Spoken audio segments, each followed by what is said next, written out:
মার্কিন হামলায় ইরানের পারমাণবিক কর্মসূচি অন্তত 1 থেকে 2 বছর পিছিয়ে গেছে বলে জানিয়েছে পেন্টাগন। মার্কিন প্রতিরক্ষা মন্ত্রণালয়ের এই তথ্য মার্কিন প্রেসিডেন্ট ডোনাল্ড ট্রাম্পের দাবির বিপরীত। বান্ডেল থাকলে প্রতি সেনমানিতে টাকা বাঁচবে। বিকাশ সেনমানি বান্ডেল কিনে জিতুন প্রতি লেনদেনে। এর আগে ট্রাম্প দাবি করেছিলেন যুক্তরাষ্ট্রের বিমান হামলায় ইরানের পারমাণবিক কর্মসূচি সম্পূর্ণ ধ্বংস হয়ে গেছে। বুধবার পেন্টাগনের মুখপাত্র জানান, ওয়াশিংটনের সাহসী অভিযানে ইরানের 3টি পারমাণবিক স্থাপনা ধ্বংস হয়েছে।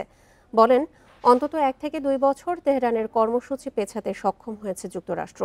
গোয়েন্দা প্রতিবেদনেও এমনটাই বলা হয়েছে।